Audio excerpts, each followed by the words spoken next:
नमस्कार मंडळी. तर मी आज इथे पनीर टाकून मिक्स भाजी बनवलेली आहे. चला तर त्याची रेसिपी तुमच्यासोबत शेअर करणार आहे मी. इथे मी सर्व प्रकारच्या भाज्या जेवढ्या फ्रीजमध्ये अवेलेबल होत्या, जसं की फ्लावर, बटाटा, शिमला मिरची, कांदा, हिरवी मिरची, वाटाणे आणि पनीर, हे सर्व छान मीडियम आकारामध्ये चिरून घेतलं.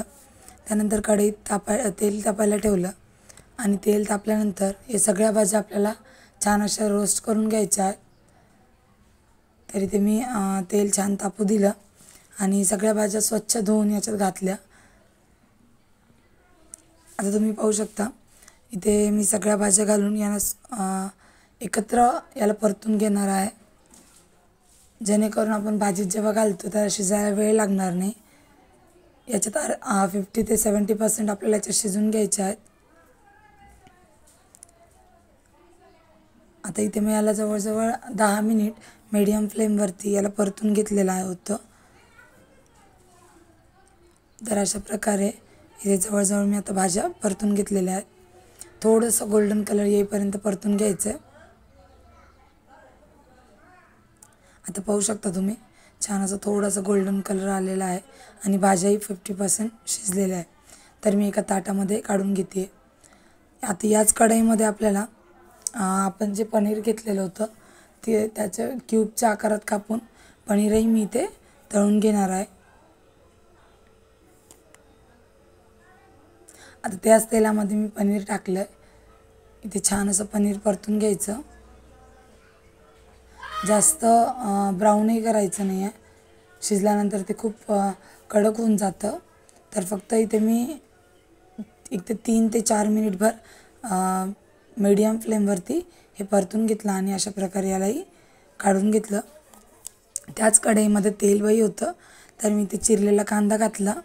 आता इथे मीडियम आकाराचे 3 कांदे घेतले, अद्रक लसूण घेतलं आणि असं रफली चॉप करून यामध्ये घालून घेतलं. छान याला परतून घ्यायचं आहे.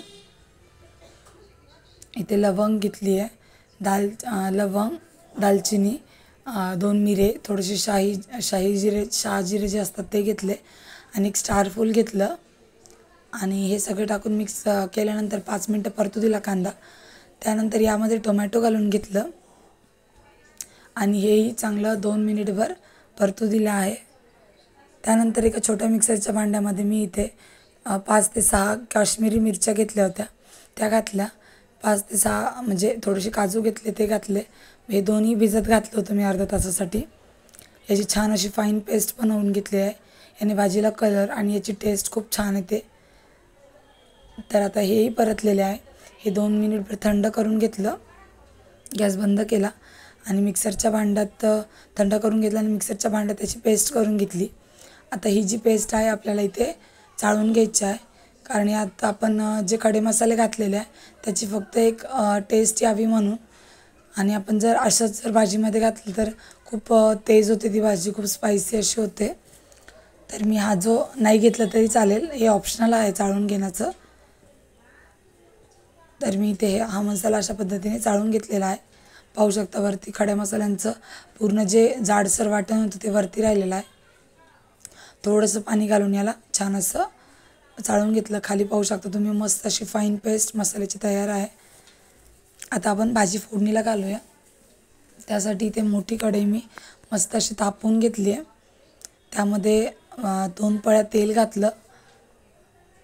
तापवून घेतल्यानंतर त्याचमध्ये मी एक मोठा चमचा घरातलं साजूक तूप घालते आहे. इथे तुम्ही बटरही वापरू शकता.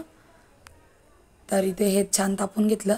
त्यानंतर 2 ते 3 मिरच्या अशा पद्धतीने उभ्या चिरून घातल्या आणि हे झाल्यानंतर आपण जी पेस्ट तयार केलेली होती कांदा आणि टोमॅटोची ती घालून घेतली आणि त्याचमध्ये हे आपण लाल मिरच्याची आणि काजूची जी पेस्ट केलेली होती तीही घालून घेतली. छान असं परतून घेतलं. आता याला 5 मिनिटभर तेलामध्ये परतून घ्यायचं आहे. नंतरच आपण यात कोरडे मसाले घालणार आहोत. तर इथे मी 5 मिनिटानंतर खूप छान असं मस्त परतून घेतलं आहे. मसाल्याचा जो कच्चेपणा असतो तो निघून गेलेला आहे.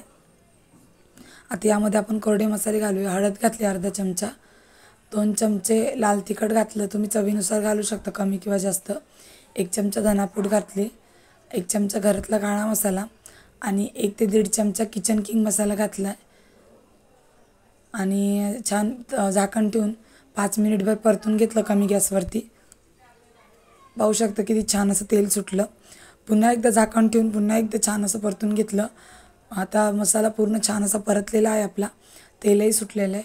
लगेच याच्यामध्ये आपण ज्या भाज्या परतून घेतल्या होत्या त्या घालून घेतल्या आणि छान असं मिक्स करून घेतलं.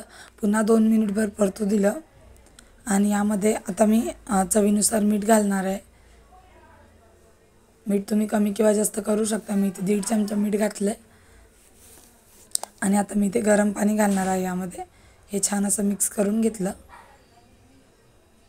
आता याला पुन्हा एकदा तेल सुटल्यानंतर यामध्ये गरमच पाणी घालायचं आहे भाजीसाठी.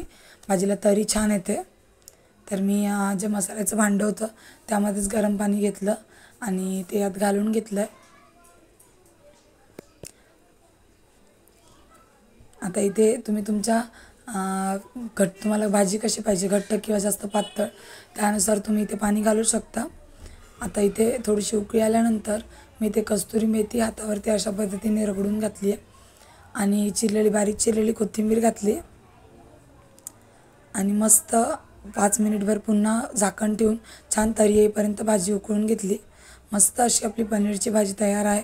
तुम्ही याला पनीर किंवा मिक्स भाजी म्हणू शकता. तुम्ही याला मिक्स व्हेज, तर तुम्ही मिक्स व्हेजची भाजी तयार आहे. तुम्ही याला पोळीसोबत किंवा तंदुरी रोटीसोबत कशासोबतही सर्व करू शकता. आज माझा आवाज बसलेला आहे तर आवाज थोडासा वेगळा येतो, पण सबस्क्राईब करायला प्लीज विसरू नका.